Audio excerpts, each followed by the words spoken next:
This is the 184th episode of the ETX ROCKS Show featuring Flamehopper. This is Boston Chris with another great episode of the ETX ROCKS Show. Louise here. D-Script. Featuring all genres and styles of entertainment. And call me ETX ROCKS. Let's hear it from Louise, please. From the unheralded and unheard to the legends and beyond. Out of the box with ETX ROCKS. It's awesome. We keep them coming. $5, that's pocket change. Well, hey, y'all, this is Haley McDaniel. Are y'all ready for this? ETX ROCKS Show is the greatest show of all time, okay? We are ETX ROCKS. The ETX ROCKS Show is the best show of all time, say? The other shows, you're good, you're real good. As long as we're around, you'll be second best, say? Cut. Hey guys, Boston Chris here with another great episode of the ETX ROCKS Show. And guys, we have something a little bit different for y'all this week. Now, you guys out there might be used to us doing musician-based and entertainer-based interviews, but this week we're still staying within the entertainment genre or the entertainment business, but this is something a little bit different. We're talking to one of what I think is one of the world's most famous streamers in video games, a video game streamer. And his name is Flamehopper. I'm going to actually call him Flamehopper instead of his real name because he's a very private guy. I know you don't really hide your real name, but everybody really knows you as Flamehopper, right? Mm-hmm. Yeah, that's true. Even people that I know in real life, even my parents, generally call me Flamehopper because that's just what I go by. And, you know, I know you hear this question a lot and where the name Flamehopper came from. It's an old superhero name, right? Yeah, it goes back to when my brother and I, when we were really young, I think I was like 9 years old or something, we were trying to make a home movie, and it was a superhero movie, and my superhero name was Flamehopper, and my superpowers was I could jump really, really high, and I could control fire. So when I started playing video games where I used gamer tags, I was like, all right, I'm just going to go with my superhero name, and I stuck with it. And then when I decided to stream in November of 2015, I decided to continue with that name and just kind of brand it and make it my own and try to associate it with positivity and gaming. And that's what I've been doing ever since.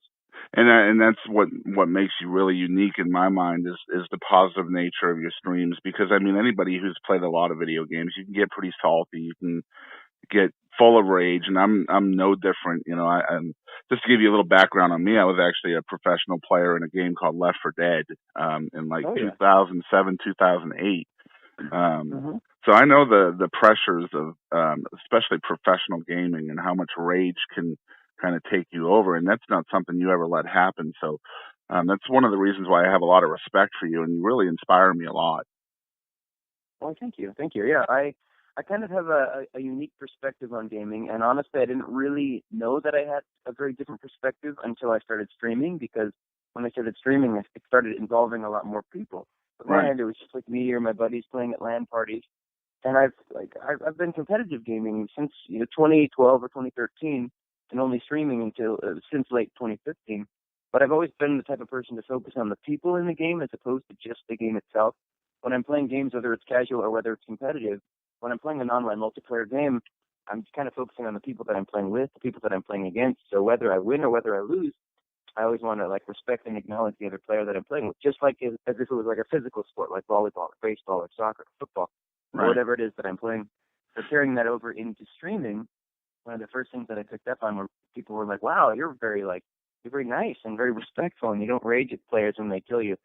So that's kind of just been my perspective all along. Yeah, it's very unique for sure, and you probably also have one of the most audience-friendly streams anywhere. And I mean, honestly, the reason why I want to talk to you is because you're very entertaining, and a lot of streamers aren't. A lot of streamers are just sitting there and they're playing a video game. But I mean, not only is your stream a drama-free zone and full of positivity, but you also do certain things to entertain your audience, like juggling fruit and the goat noises and playing music, and also something very important, you read and answer chat as much as you can. So tell us how you decided to add each of these elements to your show in addition to the really good gameplay. Well, streaming definitely the changes that a stream goes through, if it grows or whether it grows or not, like a stream kind of organically changes, and that's the same with my stream. Like, I think most streams just start out for fun and start out casually. Like, somebody's like, "I've never streamed before, I want to give it a go." Early on when I was streaming, I read a lot of articles about how to do streaming right, how to do things correctly, because in everything that I do, I want to put my best foot forward and I want to do it right. And a lot of the things that I found was consistency, set a schedule, I read some inspirational stuff about how every single successful Twitch channel started with 0 followers, 0 subscribers, and 0 views, and everybody just kind of builds up on that. Right. And kind of three of the things that I picked up on that were content related was a stream needs to have kind of one or two or three of these three things, and kind of everything else branches off of there. There's simply just being good at a video game, and that kind of comes with time. And I kind of had a history of competitive games, so I figured I'd be able to eventually become good at H1Z1, which is the game that I've been playing. Right. You need to be entertaining, and also you need to have interaction with chat. So those are kind of three pillars, and everything branches out from there. So like I said before, I'm very, very community focused and community oriented, and I focus on the people. So I'm always going to make sure that I'm spending a lot of time in chat answering questions or just saying hello to people, because it's cool to have a community feeling when you come into a stream and you feel like you're being welcomed by the streamer or the chat itself or both.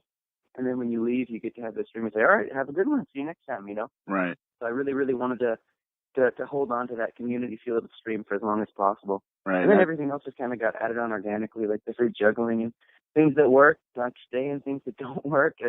You know, it's all a process. And just to let people know out there who may be hearing about you for the first time, whenever Flame drops something when he's juggling, and no matter what it is, you have to take a bite out of it. And whether it's a watermelon rind or an orange peel or even eggs. So I think a lot of people root against you when you're juggling. Exactly. I remember early on, like back when I had, I think, about 200 or 300 followers in the stream. I was trying to come up with a way to make like me thanking new followers unique. I was trying to think what's something that I would want to see somebody do on a stream that I've never seen someone do on a stream before. And as bizarre as it sounded, I'm like, you know what, I've never seen someone juggle fruit, so I'm going to do that to thank new followers. And then a few days after I started doing that, like somebody suggested every time you drop something, you have to take a bite out of it as a joke, and I just kind of ran with it. Yeah. And I've done that ever since for the past, year and a half since we've been doing that. Well, it definitely works. I think anytime, anything you can do that sets you apart from the norm, I think people take notice of it, and especially in a positive nature, because obviously you're very positive about everything you do. So I'll tell you the truth, man. The first time I came into your stream was probably about 7 months ago, and somebody had asked you in the chat, when was the last time you cussed? And you did this big old drama like thing where you were talking about going to the store and they didn't have your brand of ice cream, and you had like this dramatic music playing behind you, and it just killed me, man. I was rolling. It was so funny. And then I was like, I remember that. Yeah, and then the end of the story was, and then I said, crud. Mhm. Yeah. Yeah, it was hilarious. And what I think is great is, I'm sitting here, I'm 40 years old. I'm not your typical viewer, possibly, but my wife and I, we're night owls, and we watch you every single night instead of Netflix, instead of TV, instead of whatever we were doing before that. Well, thank you. Yeah, so I mean, you're almost part of our family now, which is awesome, because my kids love you, my wife loves you. Honestly, I'm working overnight, so I'm sitting here watching and listening to your stream while I'm getting stuff done with my show. So it definitely makes the time go by a little quicker, I would say. Let me ask you this. I know it's got to be somewhat frustrating to have to answer like common questions repeatedly, and I'm talking about questions like, what are your specs? Why don't you use the shotgun flame? Where'd you get the name Flamehopper? All these questions that people want to know all the time. So how do you stay so patient with those types of questions? Well, to answer the question, like, do I get tired of it? It's kind of a yes and no, like for different reasons. Right. Like, yes, maybe the physical process of just physically responding to the same question a lot might become like, for me personally, it might feel repetitive. Right. And I'm like, oh man, if I'm saying this a bunch of people, like, if you're watching the stream and you've been in the stream for 2 or 3 hours, you'll hear me respond to this question 6, 7 times. Exactly. And I don't want you to get bored and feel like it's getting very repetitive. But then on the other hand, I realize that everybody that I'm answering this question to is a new, unique person somewhere out in the world. They're not just a name on a page that's asking a question. There's somebody real, somebody at their computer, somebody at their phone that I'm able to make a connection with through this process. So, I mean, some of the really, really basic questions, we have a command that one of the mods or one of the viewers can type in, and it kind of answers the question. And a lot of the times the chat kind of answers people's questions as well, which is really cool.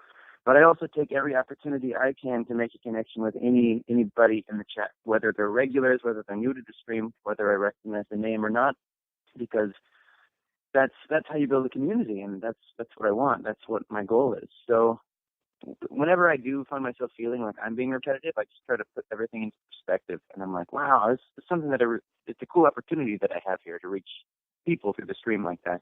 So again, going back to the focusing on the people thing, and it makes it more rewarding and it doesn't become frustrating at all. And I think it's really cool that perspective is not lost on you, because I think you're not the biggest streamer in the world. I mean, there's people with bigger communities than you, and I mean, I think what makes you work so well is you don't lose sight of the fact that these are people, and a lot of them are kids, and a lot of them are moldable in certain ways. And I mean, you have you have a role in that molding process, whether you know it or not, and I'm sure you know that.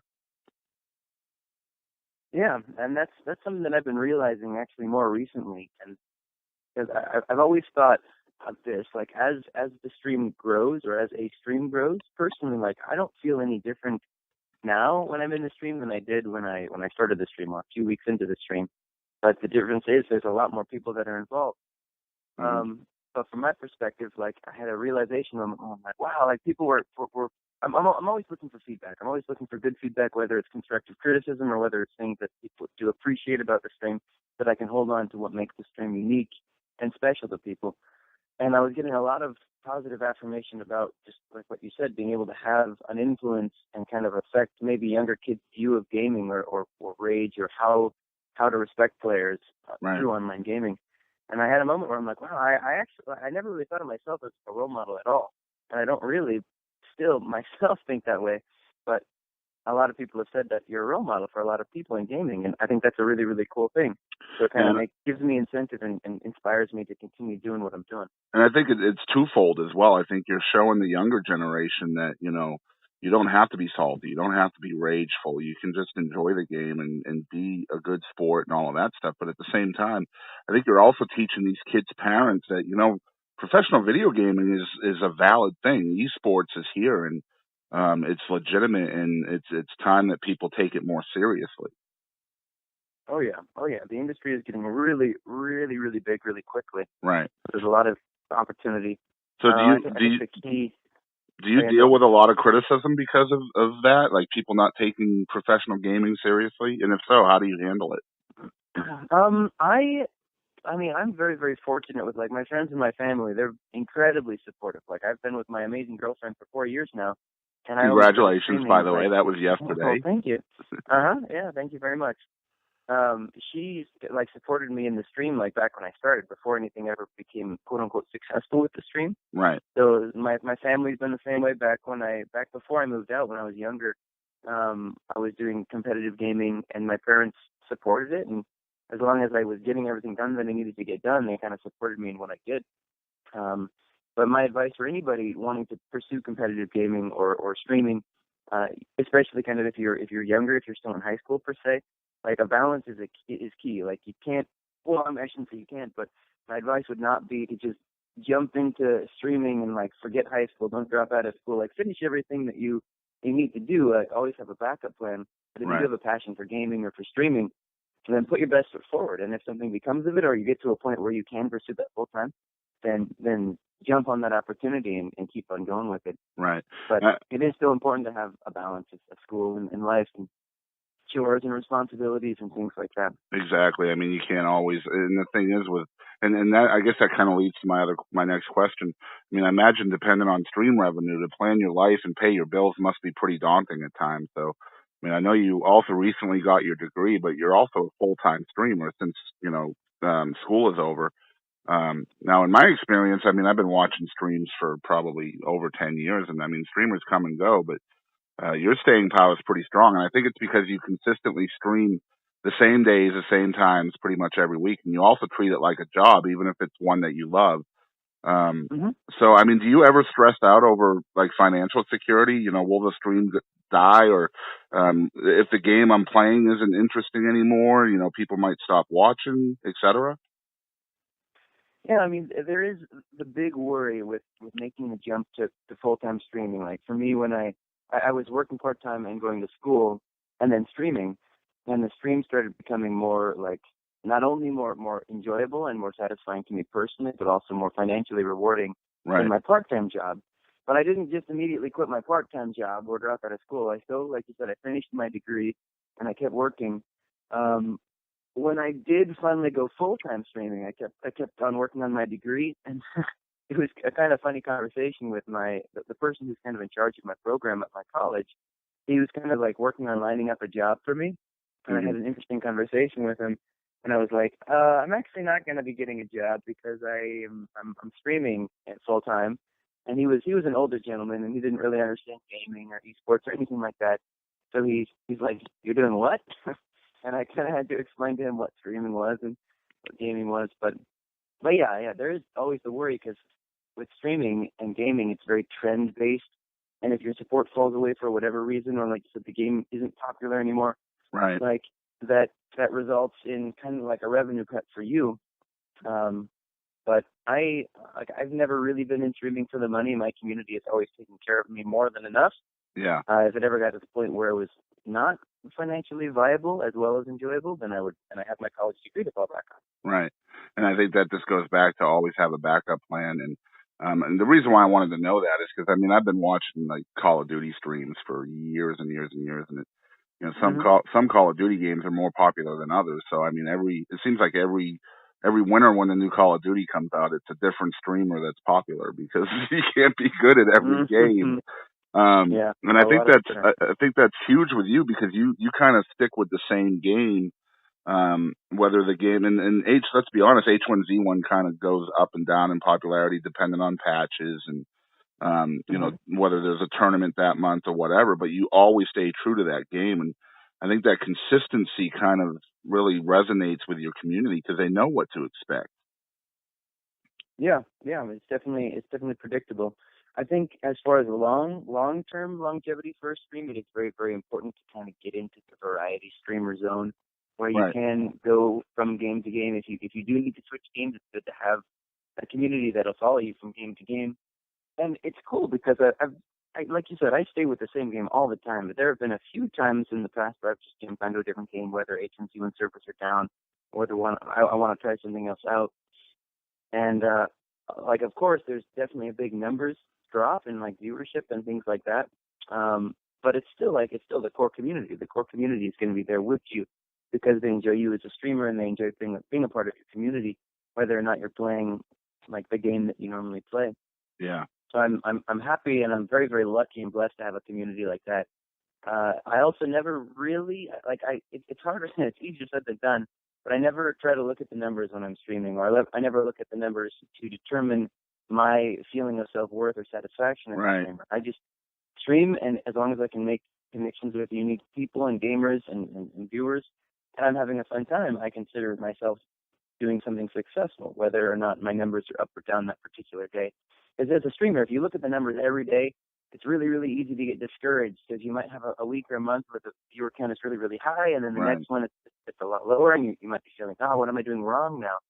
So it just kind of messes with your mindset if you're focusing on the numbers too much. Twitch is going to look at the numbers and let them worry about it. Yeah, I think a lot of times your viewers, your community, are more excited about your numbers and your stats than you are.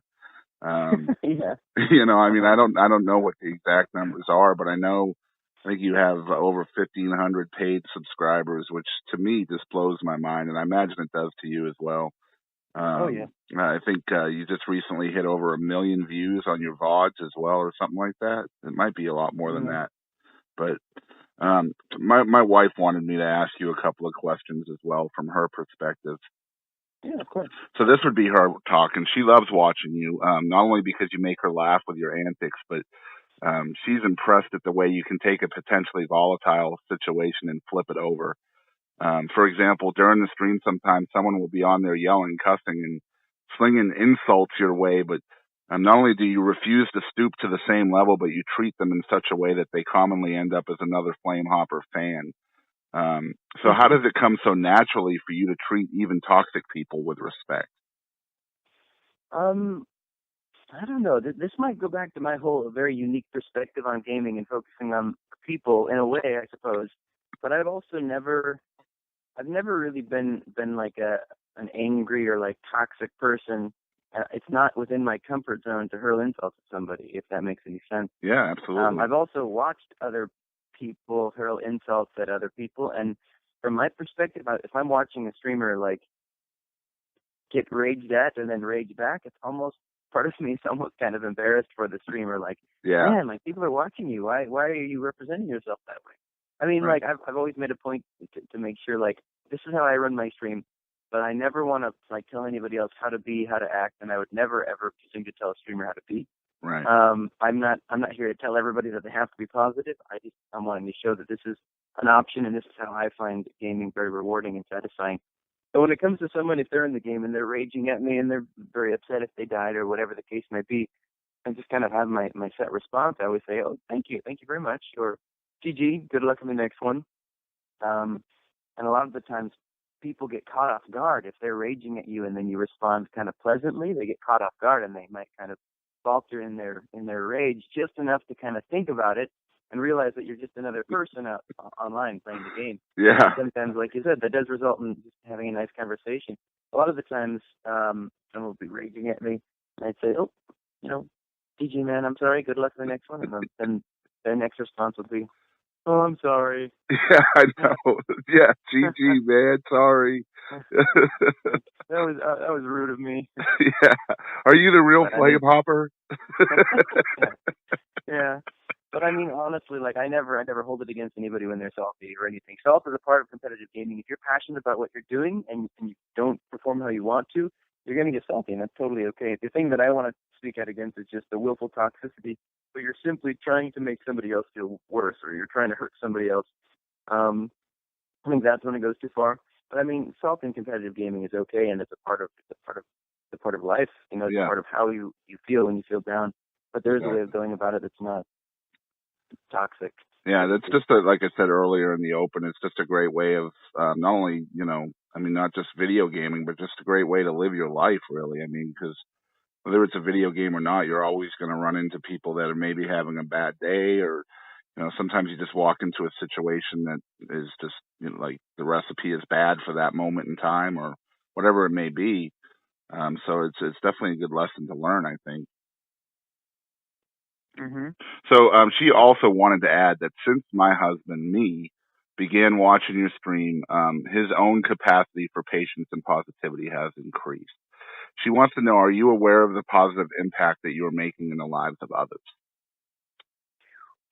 I mean, from my perspective, like I said, I don't feel different, and it's me. Like, I'm in my room and I'm streaming, and I'm playing my game, and I see the interactive chat, but I don't really get a glimpse into the lives of the viewers very often. So when I hear comments like that, it is very, very inspiring, and it's very, very uplifting. I've had a number of really special moments where a particular viewer kind of send me like a DM after a stream, just kind of talking about the impact the stream has had on his or her life. And it's very, very, like, it's really, really inspiring. Like, I never thought that a stream through gaming could have that much of a positive impact on somebody's life, like bringing them out of a dark place, or giving them motivation to, get what they need to get done during the day finished, or just how they are day to day, making them more positive or more happy individual. And I never ever expected in 1,000 years that I would be the one doing that stream that would make that positive impact. Right. So it's incredibly rewarding, and it's one of the reasons why I enjoy streaming so much, and it's so fulfilling for me, because like the game is fun and the stream is fun on just an enjoyment basis, but it's also something that I feel like I feel good about doing it. Like, I feel like I am making a positive change in people's lives, like maybe one viewer at a time, but it's something that, I have more ability to make positive change in the world doing this than I could, being like whatever else job I might have gotten from my college degree at the time or anything like that. So it's really, really cool to hear things like that. Yeah. And I mean, you've also inspired a positivity movement in the streaming community. And what this means from a viewer like me is, I mean, you don't cuss, you don't show poor sportsmanship, you don't hardly rage ever. And I mean, your definition of raging is screaming bean pod. So this has inspired a lot of other people to try to maintain that within their own communities as well. So two questions here. Why do you think that the positivity movement is catching on? And how hard was it for you to stay different when you first started out streaming? That's a very, very good question. I mean, like being positive has always been something that I've just kind of done naturally, and I didn't really realize it was super, super, super different or out of the ordinary until I started streaming. But seeing other people, like Twitch and streaming and gaming communities in general, are very, very trend-based. So if something is kind of popular at the time, it's easy for a lot of people to do that. And one of the coolest things that I've seen happen is positivity in a lot of, like you said, in a lot of people's streams to actually become more, I guess, mainstream or more popular. Yeah. Which is awesome, because if there's like one person in a million who's being positive, you know, people might view them as a laughing stock, and nobody else will want to join them because everybody's being a certain way, and the one positive guy is going to stick out. But it's kind of like a snowball effect.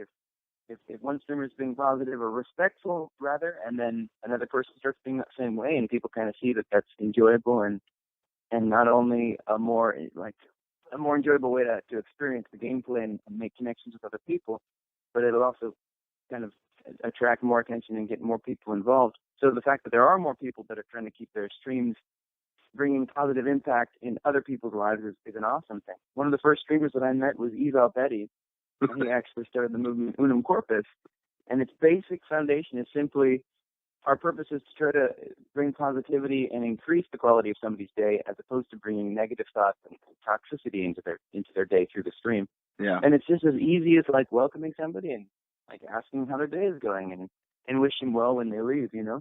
Right. And we'll get to Eval Betty, don't you worry about that. Very good, very good. All right, so now your stream viewers' ages range pretty much from the extremely young to folks like me who are over 40 and enjoy it just as much as a kid. I mean, my wife loves your stream, my kids love it. So why do you feel, from your perspective, that you maintain an entertainment value for viewers of all ages? I don't know. Like, this is something that I have put some thought into, but it's really tough to kind of figure that out from my perspective. But just from like hearing comments on like what you've said and what other people have said, I think part of it is like I'm very, very exuberant and expressive. Yeah. I act, some people would say, childish on my stream, because I get very, very excited. I have like a childlike fantasy with the game and with the world, and I still try to experience the game as like an excited kid would experience a video game, because like I do like the game, and I'm very expressive and overly excited in that way. Like I'm grown, like quote unquote grown up. I'm not like a kid anymore, but right. I still like to enjoy things like a kid used to. Just because you grow up doesn't mean you can't have fun anymore, you know? Yeah. But I also like try to keep my stream professional and mature, and not only family friendly, but also just like adult friendly, where yep. I can have an intelligent conversation, and like if people ask like genuine questions, if they're curious about certain things, like I can have real conversations with as an adult. So it kind of, I think that might be part of like what the younger people enjoy. It's just like me having fun and being like showing them that I can have fun playing a video game, and then adults seeing a more professional represented person playing video games, I suppose. Right. But I'm not sure. Those are just kind of my speculations. I just kind of do what I do. Right. And if people like it, and it works. Yeah, it definitely works. So we mentioned earlier that you have pretty much played the same game now for a couple of years. It's called H1Z1, and you're a trusted individual even from the game's developers over at Daybreak who developed the game. So how big of an honor is it to you for the makers of the game to value your opinion on testing their game, and also being a strong voice of support for the game, the game's community, and also representing like professional players of the game as well through the developers? That is, it's an incredible honor. Honestly, I've never played a video game ever in the past where I've actually had like interaction with developers before, and like with H1Z1, it's been really, really cool, because the Daybreak developers are very, very genuine, down-to-earth people, very supportive. Like, it's really awesome to see developers of the game that I play pop into my stream. And sometimes, like, they'll hang around for a while and people will ask them questions. And the community loves it because it kind of, through the stream, they have direct access to a developer of the game, and everybody, it's cool and it's enjoyable. Right. And it wasn't only like, oh, once I became a quote unquote popular streamer in the game is when they started paying attention to me. But I remember when I went to PAX West last year. PAX West is coming up in just about a week again, like now. So about a year ago, before I was a partnered streamer, my stream was pretty small. I was doing the same thing that I'm doing now, but I just did not have very much recognition. And I went up and I met Arclighter, who's the senior game developer of H1Z1's, and he recognized me. He said, "Oh, I know you. You're Flamehopper. You're a really good player." And he talked to me and he acknowledged me as a player and as a streamer. And it was such a validating experience to just have a developer recognize you and just treat you with respect. And since then, I've met a bunch of the developers down at Daybreak. I've had the pleasure of going down to the studio 2 different times for various H1Z1 related content. And it's really, really cool. I don't really know how to explain it other than that. And if Daybreak happens to be listening, I would just like to say it took way too long for a Flamehopper skin to get into the game. But at least it finally happened. I'm excited. Yeah. So I've got a couple more serious questions, and then we'll probably play a little game with you. We like to play games on the ETX ROCKS Show. I think you'll have fun with it. But next one, I pretty much got two more.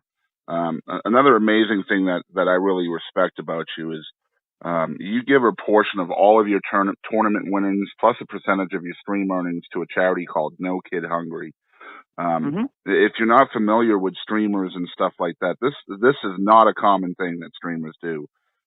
So why do you feel so passionate about giving back? Why is it important? Well, I very, very early on, like basically when I started streaming, I kind of had the thought and the mentality of, well, if my stream ever did become successful and anything came from the stream, if anything happened from the stream, I wanted to pass on some of the success or some of the earnings onto like a good cause. And it was kind of interesting because I used to work at a restaurant, and during like Christmas time, they would do a promotion where they would donate a portion of sales from certain products on the menu to the organization called No Kid Hungry. And I was like, I like this organization. It's an organization that works to stop childhood hunger in America. And I decided early on, all right, 10% of all donations, and also later on that also turned into 10% of prize pool winnings. I'm going to donate to this organization. And I made this decision, and I was like, all right, this is what I'm going to do. And then about a week later, I saw that H1Z1 was also donating a portion of crate revenue. Like when they sold their, I think it was the Showdown crate, they would donate a portion of that to No Kid Hungry. And it was such like a, whoa, that's crazy moment. Like the place that I work at supported that the game that I play supports that organization. And like I decided to as well.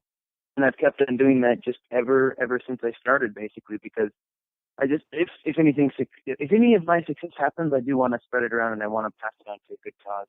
That's what I've been doing. I think it's a very commendable thing, and it's one of the things that I really noticed very early on after your ice cream story. All right, so last one. I know you're also a very private person in IRL, in real life, in so much that you rarely use your real name and never publicize the city you live in or other details of your private life. And I mean, that's for obvious reasons, but how does your personality and the way you are differ between being on camera and being off camera? It's interesting because I, like on my stream, I don't have like a character. I don't like put on a voice or anything. Like my stream is very, very much me. I think the only big difference is just whenever I am on stream, and this kind of was even before the stream kind of picked up very much momentum, is I always wanted to make sure that I was representing myself in a very, like, not only open and entertaining way, but also a presentational way. So, like, I think the big difference is when I'm on the stream, I might talk a little bit more expressively, or I might like make a point to make sure that I'm speaking actually clearly, or making things exciting, adding dynamics. Do you feel like you dial up your personality a little bit? Like almost like you're turning the volume up.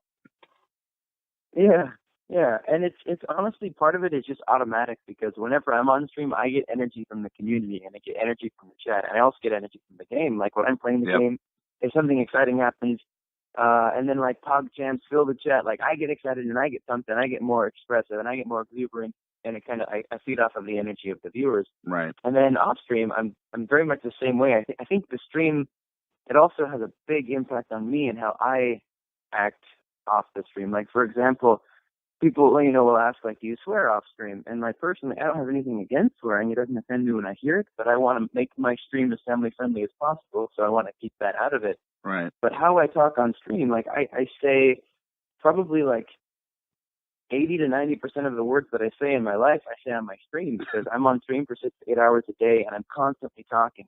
And then the other hours of the day, I'm like eating, sleeping, going grocery shopping, doing chores, spending time with friends and family. But the words that I say on stream just kind of carry over and have an impact on my dialogue off stream as well. Right. So they do overlap very, very heavily. That's awesome. I can imagine just, getting mad on the road rage, and just saying, "What the bean pod?" or whatever. I do. I actually do. I'm like, I'll be with friends and I'll be like, "Oh, my bean pod, that was crazy." Well, sure, the same thing happens to me. I'll just be driving around town. Now, mind you, Flame, I have never played H1Z1 in my life, by the way. I don't actually own a PC, but I feel like if I ever did get a PC, I think I'd probably be pretty good at the game, just based on watching you for, I think, over 400 hours now. I've been watching your stream. But, I'll just be driving around town and I'll see a Jeep, and my immediate thought is that I need to get the keys and the biofuel out of it, Yep. You're a gamer when, or yeah, exactly. When. Uh-huh. All right, I do like that all the time. So we're going to play a game with Flamehopper, and I think we have a game on the show. We call it What the Heck, but I think in honor of who our guest is, we're going to call it What the Bean Pod this week. What the Bean Pod, all right. And all this is it's just 10 silly questions, and I just want you to tell me the first thing that pops into your head. And don't worry, it's completely PG. So you ready for What the Bean Pod? Like word association type thing? It's just a question, and then you try to come up with whatever comes to your mind. First thing that pops into your mind. All right, first one. Number one, if you and Eval Betty were stranded on a deserted island, what 3 items would y'all need to stay entertained? Oh my goodness. Oh my gosh, that's a difficult question. I mean, I think Eval Betty just by himself is enough to keep me entertained for a long time. But if he doesn't count, then I would probably say, let's see, so is food and water and all that already taken care of, or do we need something? Yeah, this is just an entertaining type thing. So everything Survivor-based is already there. So I'd bring a guitar, because, Flame and Betty duos, whenever we do duets, that's impossible. Go crazy. So that's definitely needed. Guitar. Yep. I would bring a juggling kit, so by the time we got off of the island, not only myself, but also Betty would be professional jugglers, and we'd be able to put together a nice juggling routine. Okay. And third object, oh gosh, oh goodness, maybe like a stethoscope, because Betty's going to nursing school, and that's I feel awesome. like it would complete the image. Okay. All right. So a guitar, a juggling kit, and a stethoscope. All right. Mm-hmm. Very cool. All right. Number 2, what do you think cats dream about? What do you think cats dream about? Yes. Oh gosh, they're asleep all the time, so I think they live a whole new life in their dreams. Like, the reason why cats are always just sitting around is because they've already had all their adventures in their dreams, I think. Yeah, I don't know. All right, number 3, why do you think the chicken crossed the road? Ooh, because they had better internet on the other side, with fast, consistent upload that wouldn't drop out and make you better FPS, right? Yeah. Uh-huh. All right, number 4. How violently do you have to fight the urge to scream when you hear an ice cream truck coming? Do I have to? Oh gosh, I don't know. I've actually never bought ice cream from an ice cream truck. I've heard them driving around before. I've never bought ice cream from an ice cream truck, which is something that I think I need to change before I'm an old person. Well, especially now that you're thinking about it, since I asked you, you're probably going to do it the next time. You've incepted the thought into my head. Exactly. All right, number 5. Where do you think squirrels go during hurricanes? Ooh. Gosh, I'm not prepared for these intellectual questions. Squirrels go and hide in the nicest cars they can find during hurricanes. So like the nearest Lexus or something like that. Yes. All right, very cool. Yes. All right, very cool. Something I never thought about before. Okay, if you were to get possessed by a demon and you hired an exorcist to come, and then you didn't pay the exorcist, do you think you would get repossessed?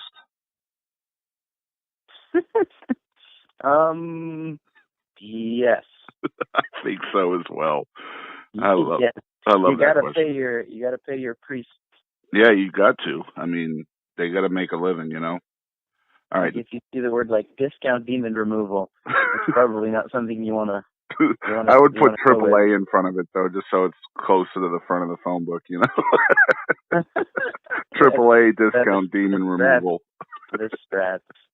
All right, number 7. If Donald Duck never wears pants, like I've never seen Donald Duck wearing pants. So why do you think he wraps himself in a towel after a shower? I don't know. Probably just to make other people feel comfortable. You know, like even you might not wear pants during the day, but right after you come out of the shower, I feel like you have to have something wrapped around you, or else people are going to get weirded out. Yeah, you think there's just a different like expectation from people? Yeah, just perceptions. Yeah, social exactly. norms. They're not ready for an untoweled Donald Duck. That is true. I wouldn't be either. All right, number 8. If somebody gave you an elephant, now you're not allowed to sell the elephant or give the elephant away. So what would you do with it? I would put it in a room, so whenever I have people in that room, I can say, "Shall we address the elephant in the room?" Very good, very good. And then stare awkwardly over at the elephant. Yeah, and just pretend like it's not there. Yeah, or I could teach it magic tricks. That would be cool. Teach it how to juggle. Yeah, that'd be neat. Heck yeah, you could put that on your stream, the juggling elephant. I need a bigger streaming room. Probably, yeah. The green screen would probably be the size of a tractor trailer or something. That'd be kind of cool. I've never seen a streamer with an elephant in the background. Yeah, I haven't either, so maybe you can be the first. All right, number 9. On average, how many times do you hurt yourself per week attempting to dance in the shower? Oh. Honestly, probably none. I save my dance times for the stream. I don't see you dancing very much on the stream, though. Just teeny tiny little dad dances. Unless you're like the times where you're actually hopping over a flame. That's close enough to dancing. That's true. Yeah. That's true. All right, last one, number 10. How annoying do you find baby pictures on social media? I mean, if I know the person, I think that can be quite entertaining. Like seeing a baby pineapples online could be like the best thing ever. So that being said, if the new phase, like the new fad was just posting a baby picture on Twitter, so me scrolling through Twitter was just a bunch of baby pictures, it might get a little bit more invasive or a little bit more annoying. Right, you heard it here first. Baby pineapples. So guys, this is Boston Chris again. I want to thank everybody for tuning in to another great episode of the ETX ROCKS Show. So you guys have been listening to the 184th episode of the ETX ROCKS Show. We have stepped a little bit out of the box with Flamehopper, who is a video game streamer and professional gamer as well. Flame just won, I guess it was a fives tournament, which means your team, CLG, is the number 1 team in the world right now. And I really didn't get to ask you about that, but what was that like, just kind of winning that? And I know that probably upped the reputation, probably helped the stream numbers and all of that stuff. So when that happened for you in Atlanta, how was that like? Oh, that was incredible. Like, I'm really, really proud of the whole team, how everybody played. Everybody really stepped up, did the best that they could do. We've been practicing a lot, preparing for the event, and we really showed up and performed. So I couldn't be more proud of the guys, and I'm happy that we did well. Yeah, you guys are probably going to go to DreamHack Sweden next. I think that's in October, right? I or think December? Sweden is coming up in December. Yeah. TwitchCon is going to be late October, and then DreamHack Sweden after that. Right. So, again, congratulations on that. Is there anywhere you would like people to follow you? I mean, on Twitter or obviously on Twitch. You guys can find Flamehopper on Twitch. That's twitch.com, I guess, /Flamehopper. And I think it's the same on Twitter, right? Yep, just Flamehopper on Twitter. Flamehopper on Twitch, and Flamehopper on YouTube. Right. And again, you guys check him out. He's very entertaining, very cool guy, very positive-based individual. I call him the Prince of Positivity. I like it. Yeah, but again, we want to thank everybody for tuning in. If you're tuning into the ETX Rock Show for the first time, make sure you follow along with us. We're on Instagram, Facebook, and Twitter at ETX Rocks. If you're listening on iTunes, please rate and review this episode. We definitely appreciate that. Again, Flamehopper, thank you for your time today, man. I appreciate it. And I know that you talk a lot, so you probably don't want to talk when you're off screen. So we definitely appreciate your time.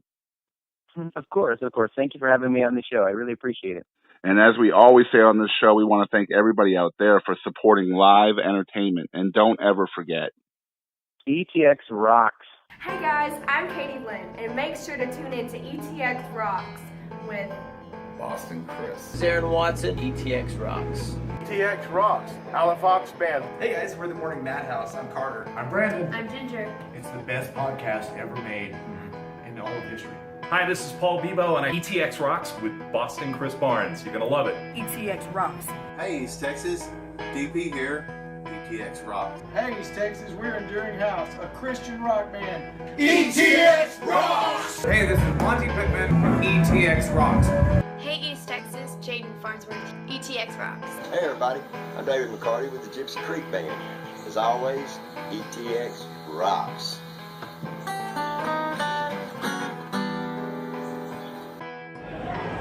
Hey guys, this is Chris Colston. Thanks for tuning in to the ETX ROCKS Show. To the ETX ROCKS Show. The ETX ROCKS Show. Ho! Hey folks, I'm WWE Hall of Famer Hacksaw Jim Duggan, and I just want to make sure you support local music. Hi East Texas, this is Chris Wayne. And Crystal Clark with KYKX 1057. ETX Rocks! Hey East Texas, we're Lady Chaz and the Tramps. And just remember, ETX Rocks. Hey, this is Todd Freeman of ETX Rocks with Boston Chris. Hey, East Texas, I'm Waylon Hicks. And remember, ETX Rocks. Hey, what's going on, guys? This is the one and only SP, El Mexicano con Estilo. Make sure to support your local music, and ETX Rocks. Hello. We're one way home. Hey, East Texas, this is Teaser. Please continue to support local music. And always remember, ETX Rocks! Howdy folks, this is Aaron Watson. Support local music and ETX Rocks. Hey, this is Chris Colston. Make sure you support local music and ETX Rocks. Hey, this is Hannah Kirby. Thanks for tuning in to the ETX ROCKS Show. Tough guy, ho! Covering music-related content of all genres. If it filters through Eastern Texas, it's fair game. Y'all bring it. From Texarkana down to the coast and Dallas down to Houston and everything in between. We are ETX Rocks!